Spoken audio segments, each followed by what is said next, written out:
Welcome to today's 5-minute Bible study in the Acts of the Apostles. We're in Acts chapter 27. Paul is on the voyage to Rome. He is a prisoner. He's been sent to Rome to stand trial before Caesar. He has appealed to Caesar.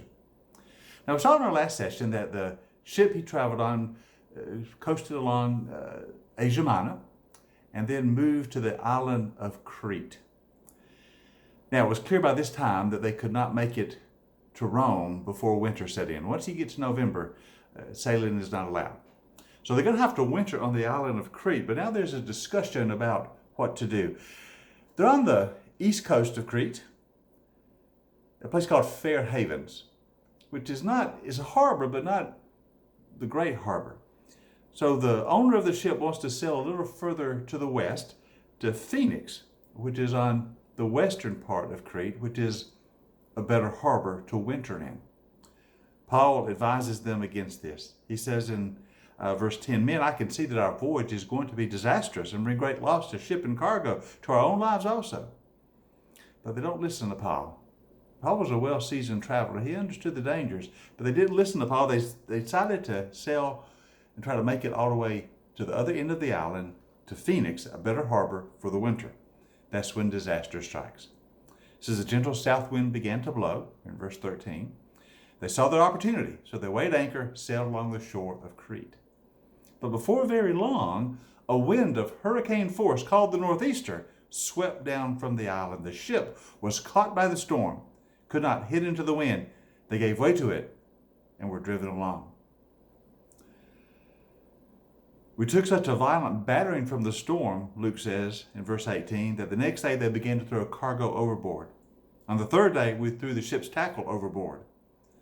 When neither sun nor stars appeared for many days and the storm continued raging, we finally gave up all hope of being saved.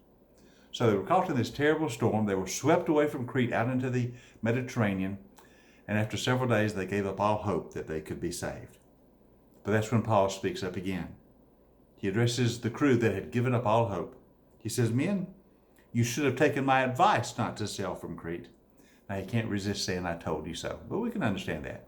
I told you so. You would have spared yourself a lot of damage, a lot of loss, he says, if you'd listened to me. But now I urge you to keep up your courage. Not one of you will be lost. Only the ship will be destroyed. Last night, an angel of God to whom I belong and whom I serve stood beside me and said, 'Paul, do not be afraid. You will stand trial before Caesar, and God has graciously given you the lives of all who sail with you. So keep up your courage, men, for I have faith in God, and it will happen just as he told me. Nevertheless, we must run aground on some island.'" So Paul encourages the crew with his faith, and he tells them he's had a visitation from God. An angel has come, assured him that he will make it to Rome, and God has granted the lives of everyone on the ship. The ship itself will be lost, but they will survive. So Paul encourages them and helps them. It says for 14 nights they were swept along by the storm. And then they see an island, and they run the ship aground on the island. When we get to chapter 28, we are told they discover that the island is Malta. Once safely on shore, we find out that the island was called Malta. Now, Malta is, of course, a little island just a little south of Sicily. So the storm has blown them westward across the Mediterranean, and fortunately, by God's wonderful grace, they've run aground on the island of Malta. Everyone makes it ashore. The ship is lost, but every soul on board makes it to the shoreline. The islanders of Malta showed us unusual kindness. They built a fire. They welcomed us because it was raining and it was cold. So God has delivered the entire crew. Now they're going to spend the entire winter on Malta. Should have wintered on Crete, which is what Paul told them. But they're going to winter on Malta now.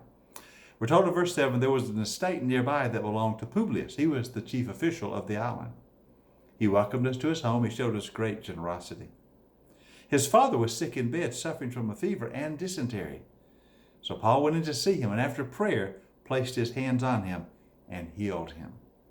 When this had happened, the rest of the sick on the island came, and they were cured. So Paul engages in ministry even as a prisoner, showing healing power in the name of Jesus, and we can be sure offering the gospel to those who came.